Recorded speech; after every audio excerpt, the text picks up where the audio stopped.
স্বামী আর স্ত্রী একসাথে যদি গোসল করেন তাহলে উভয়জনের প্রতি একে অপরের প্রতি ভালোবাসা বৃদ্ধি হয়। এটা আমার কথা নয়, এটা আমার মন গড়া কোনো বানানো কথা নয়। আম্মা জান আয়েশা সিদ্দিকা রাদিয়াল্লাহু তাআলা আনহার কাছে এমন একটি প্রশ্ন এসেছিলেন। আম্মা জান আয়েশা বলে, হ্যাঁ, স্বামী আর স্ত্রী যদি একসাথে গোসল করে তাহলে দুজনের প্রতি ভালোবাসা সৃষ্টি হয়। যেমন করে আমি আয়েশা আমার স্বামী, পৃথিবীর শ্রেষ্ঠ স্বামী মুহাম্মাদুর রাসূলুল্লাহ সাল্লাল্লাহু আলাইহি ওয়াসাল্লামকে নিয়ে একই পাত্রে আমরা দুজন গোসল করি।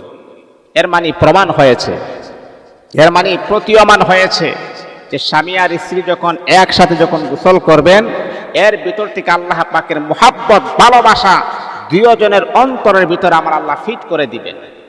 আজকে আমাদের গোটা বাংলাদেশের ভিতরে ডিভোর্সের সংখ্যা সবচাইতে বেশি কোন কারণে জানেন?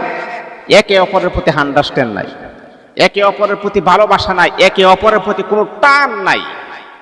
এই যে দেখেন, স্বামী আর স্ত্রী দুজন মোবাইল ইউজ করে, মোবাইল ব্যবহার করে, রাতের বেলা দুজন শুয়েছেন, কত কথা বলা আছে, স্বামী আর স্ত্রী কত কথা বলবেন, ভালোবাসা আদান প্রদান করবেন, দুইজনে দুই মোবাইল নিয়ে ব্যস্ত আছে, মাঝখানে বাচ্চা।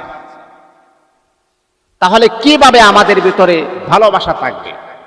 আজকে আমরা মোবাইল নিয়ে এতটাই ব্যস্ত, স্বামীকে টাইম দেওয়ার মতো সময় আমার নাই, আবার স্বামীও তার স্ত্রীকে টাইম দেওয়ার মতো সময় নাই, শুধু খালি মোবাইলে আমরা সময় দিচ্ছি। তাহলে আপনাদের ফাটাল হবে না, কার ফাটাল সৃষ্টি হবে? এগুলো তো দায়ী আমরা, এগুলো তো দায়ী আমরা। কারণ আমরা তো আসলে রাসূলের সুন্নাহকে আমরা ভুলে যাওয়ার কারণে আজকে আমাদের সংসারের ভিতরে শুধু অশান্তি আর অশান্তি। এত অশান্তি, এত সমস্যা কোন কারণে? আজকে যদি আমরা রাসূলের সুন্নাহকে আঁকড়ে আমরা ধরতাম তাহলে আমাদের ভিতরে এতটা অশান্তি হইতো না।